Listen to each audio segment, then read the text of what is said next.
Bonjour à tous, on se retrouve aujourd'hui pour savoir si 1 est un nombre premier ou bien si 1 est un nombre composé. Un nombre composé, par définition, c'est un nombre qui n'est pas premier.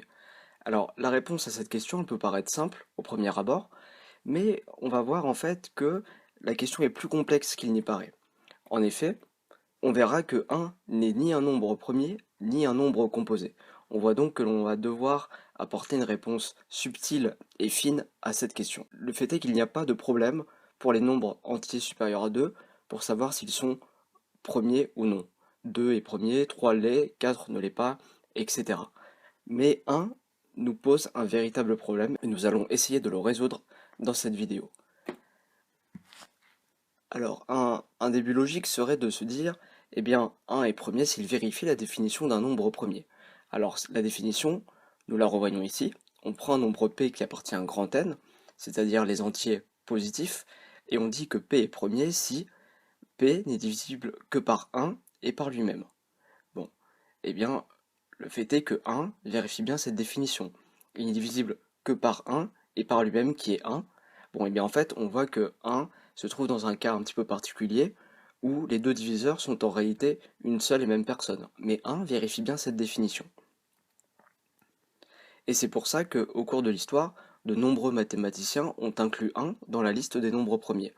Ça s'est surtout remarqué au Moyen Âge ou durant la Renaissance, il était très fréquent de trouver 1 dans cette liste, et même plus récemment avec par exemple le mathématicien allemand Goldbach du XVIIIe siècle, avec Lémer du XXe siècle, ou encore le grand Henri Lebesgue, fameux pour sa théorie de la mesure, qui est le dernier mathématicien à mettre 1 parmi des nombres premiers. Mais c'est au cours du XXe siècle que les mathématiciens ont décidé d'exclure 1 de la liste des nombres premiers. On va essayer de comprendre pourquoi. Eh bien, nous allons nous ramener encore une fois au théorème fondamental. C'est la troisième vidéo que nous faisons sur les nombres premiers, et ce théorème fondamental, nous l'avons évoqué dans chacune de ces vidéos. Donc il mérite vraiment son qualificatif de fondamental. Ce théorème, il nous dit la chose suivante. Je prends un nombre entier strictement positif, et bien ce nombre, je peux l'écrire comme un produit de nombres premiers. Et chose très importante, cette écriture, elle est unique. Alors ce que nous dit ce théorème, c'est que je prends un nombre entier n quelconque, et bien je peux trouver une combinaison de nombres premiers. Un nombre premier peut apparaître plusieurs fois dans cette combinaison, et quand je multiplie tous les nombres premiers de cette combinaison, le produit me donne mon nombre n. Et cette combinaison, elle est unique. Alors par exemple, si l'on prend 12, on veut essayer de décomposer 12 en une unique combinaison de nombres premiers. Eh bien, on remarque que 12 se décompose ainsi. 12, c'est 2 fois 2 fois 3. On voit qu'on utilise le nombre premier 2 deux fois et on utilise le nombre premier 3 une fois. Et donc, la combinaison, c'est 2, 2 et 3. Maintenant, que se passe-t-il si on considère que 1 est aussi premier? C'est-à-dire 1, je peux le mettre dans ma liste des nombres premiers. 12, je vais maintenant pouvoir l'écrire 1 fois 2 fois 2 fois 3, ce qui me donne la combinaison 1, 2, 2 et 3. On voit déjà qu'on a une nouvelle combinaison comparée au cas d'avant. Mais je peux aussi dire que 12, c'est 1 fois 1 fois 2 fois 2 fois 3, ce qui m'apporte une nouvelle combinaison 1, 1, 2, 2, 3. Et en fait, je peux continuer encore et encore, dans la mesure où vous multipliez par 1, le résultat ne changera pas. Mais ça nous apporte à chaque fois une nouvelle combinaison. On peut rajouter autant de 1 que l'on veut dans la multiplication, ce qui va nous amener à un très grand nombre de combinaisons possibles.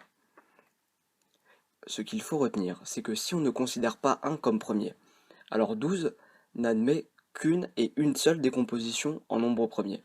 Cette décomposition, c'est 2, 2 et 3. En revanche, si j'inclus 1 dans la liste des nombres premiers, eh bien 12 va alors posséder une infinité de décompositions. 2, 2, 3, on l'a vu, 1, 2, 2, 3, et après je rajoute autant de 1 que je veux, ce qui m'amène véritablement à une infinité de décompositions.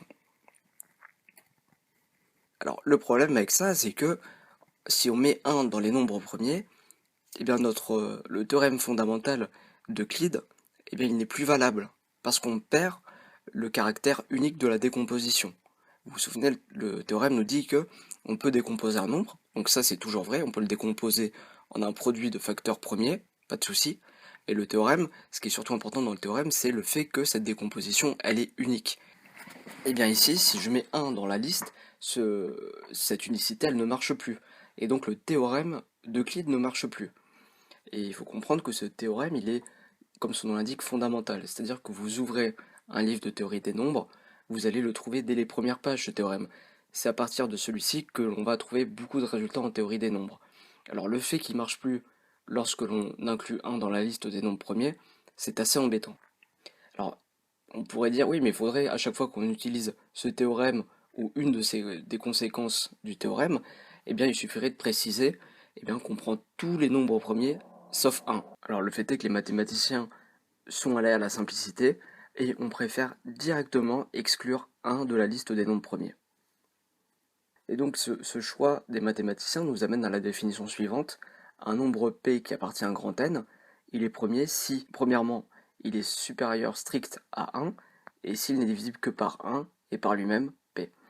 Alors, vous voyez qu'en fait, cette définition, elle est similaire à celle d'avant, sauf qu'on a rajouté une convention. Cette convention, c'est la condition A qui nous dit que notre nombre doit être supérieur à 1. Donc cette convention, elle nous permet en fait d'exclure 1 de la liste. Vous verrez souvent sur internet, 1 n'est pas un nombre premier, parce qu'un nombre premier doit être supérieur à 1. Alors en fait, il faut comprendre que derrière, il faut comprendre en fait que cette condition, justement, elle était là pour supprimer 1 de la liste des nombres premiers.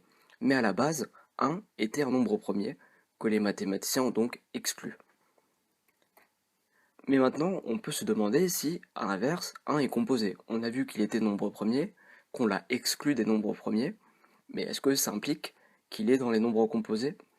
Eh bien, un nombre composé, donc qui n'est pas premier, par définition, il va posséder au moins un diviseur différent de 1 et de lui-même. Eh bien, ce n'est pas le cas de 1. 1, il ne possède qu'un diviseur, c'est 1 et c'est lui-même. Donc vous ne pourrez pas trouver d'autres diviseurs de 1. Donc 1 n'est pas non plus un nombre composé. Au final, cela implique qu'il y a 3 ensembles pour les nombres entiers. On a les nombres premiers que l'on connaît bien, 2, 3, 5, 7, etc. On a les nombres composés, 4, 6, 8, 9, 10, etc. Et en fait, on a ce qu'on appelle l'ensemble unité, et il est réduit qu'à un seul élément, c'est 1.